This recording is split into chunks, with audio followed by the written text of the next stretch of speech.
We've talked about the fact that proteins come in a whole variety of sequences, a whole variety of lengths, and ultimately that variety means a whole wide range of shapes.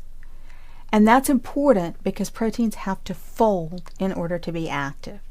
Their shape determines their function. It's the complementarity between the shape and the targets, whether that's a partner or binding to a specific molecule or binding to a molecule and making a product. But proteins have to fold into their three-dimensional structure to have function. Just a sequence of amino acids that's unfolded is just a polymer of amino acids, not something with a specific activity that is important to the cell. And those types of functions vary widely. The catalysts of the cell are enzymes, and we'll talk more about those later. But they're also structural proteins, regulatory proteins, proteins that are involved in transport. And fundamentally, if proteins have similar folds, they have similar functions, but those functions can be very significantly distinct. So if you have a family of binding proteins, there's a family in E. coli that their function is to bind. It's part of a transport process. And one type of protein will bind nucleotides, another, very similar in shape, but different in its binding site, will bind amino acids, yet others bind sugars, and a still different set in that family will bind to ions like sulfate and phosphate. Interestingly, dissimilar folds can have similar functions. That is, the overall fold may be different, but the site that carries out the activity, whether that's binding or catalysis, has a very similar shape. So, given that we have all of these different folds, what is it that proteins do? Fundamentally, they carry out the functions in the cell. They're encoded by the DNA, and then they carry out the functions that make cells cells. They catalyze all of the metabolic pathways, that is enzymes. And we're going to talk about these in detail. They provide structure, nails, hair, skin, ligaments, all proteins. They allow movement, muscles, transport within cells, transport from outside to inside cells. All of that is carried out by proteins. And proteins regulate cellular processes. They carry out and regulate DNA synthesis. They carry out and regulate RNA synthesis. They carry out and regulate protein synthesis and protein breakdown and DNA and RNA breakdown. They can regulate protein function, and they can modulate metabolic sequences by changing metabolic reactions. And how do they do this? Well, the first thing they have to do is bind. And they bind to a variety of what are called ligands. Proteins bind to a ligand. Again, a word derived from Greek. And those ligands can be water, ions, sugars, amino acids, nucleotides, DNA, lipids, membranes, each other, almost anything. So proteins bind. And some proteins have essential cofactors that have to be present, that have to be part of the protein structure in order for the protein to function. And a great example is heme and hemoglobin. There is an iron at the center of a porphyrin ring, which is just a sort of box-shaped structure. It's planar, and in the middle is the iron, and that's the site at which oxygen binds. So this is the structure of hemoglobin, and it shows you where the hemes are, and therefore where the oxygen binding sites are. The strength with which a protein binds is measured by an equilibrium binding constant, which gives you a free energy of binding. And so shown here is a protein binding to a relatively flat, and this is probably a heme-like structure, and it has a certain affinity that can be measured. And that affinity tells you what the free energy of binding to that site is. And specific ligands bind to sites, specifically in proteins. And those sites differ among proteins. Some proteins can bind to the same ligand, say a sugar, with energies that range over orders of magnitude. So the specific binding is very individual and specific to the protein. And the types of forces that are involved in protein binding are the same as those that promote protein folding.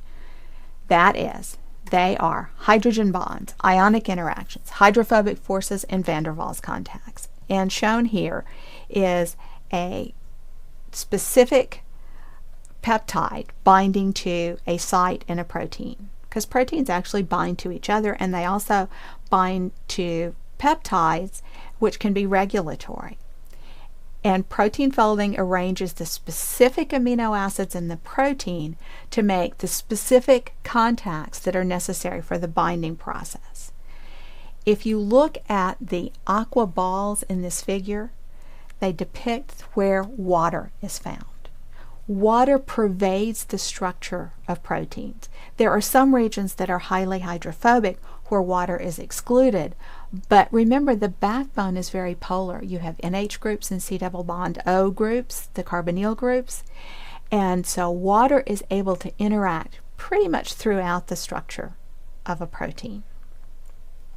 So what does the proteins actually do? Well, one thing they do is provide structure. They're dynamic. We've talked about that. We've talked about binding. They can transport materials. They are catalysts. They can make reactions go that would not otherwise go spontaneously at neutral pH and body temperature. And above all, they are regulators and carriers of signals within systems. So we're going to start with structure. Proteins are components of all of the structures in the cell. So if we look at microfilaments, they are composed of actin. These are pictures using antibodies specific for this particular protein, and so you see within in the cell the actin structure. These are actually quite strong. There are microtubules. These are where things are carried along the microtubules in the cells. You can think of them as sort of like roads. And then the intermediate filaments are sort of like keratin, kind of like hair in their structure. There are also lamins in the nucleus, and we will talk later about the importance of this structure both within and outside the nucleus that are the intermediate filaments that kind of hold things together. There is also exterior structure that provides the protection for the things that we carry around within. So outside we have skin, fur, wool, claws, nails, hooves, beaks, feathers. All of those are made up of keratin of one type or another.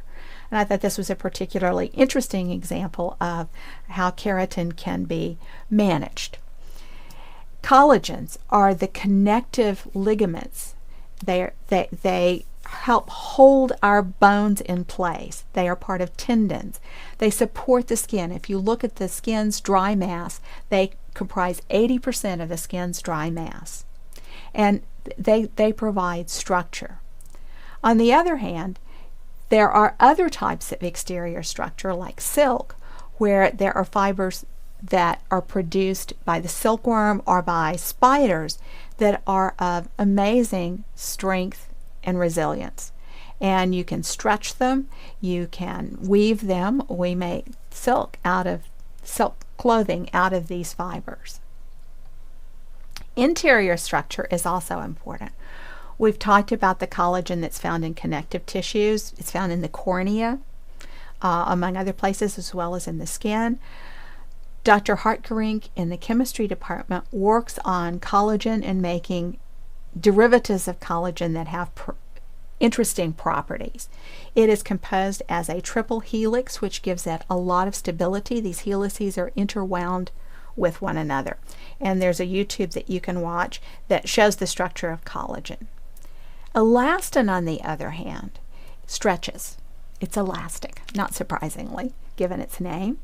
And if you pull it, it returns to its original shape. And we use that every day. If you bend your finger, it is the elastin in your skin that allows you to bend your finger and then open it back up without breaking the skin.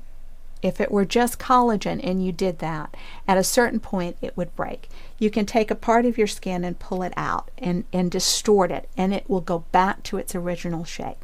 It's like a rubber band. These are elastic fibers that can stretch and then relax back down to form their original shape. These structural proteins are very important to the function of biological systems. Most proteins are dynamic. That is, that they are constantly in motion, not fixed, either in shape or position. And there's some YouTube videos where you can go and look. We actually looked at some of those last time, where you can actually see the kinds of dynamic processes that occur in proteins. And here is one of those. This is slightly different. This is a folded protein, and you can see within a folded protein, and again this is a molecular dynamics simulation, and you can see within this folded protein there's tremendous breathing, if you will, movement, structural flexibility that in fact is very important in function.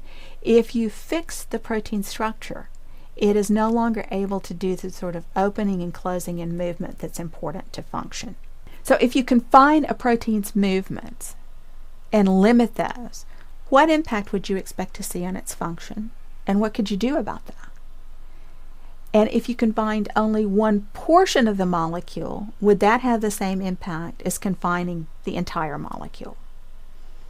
So think about those things. See you next time.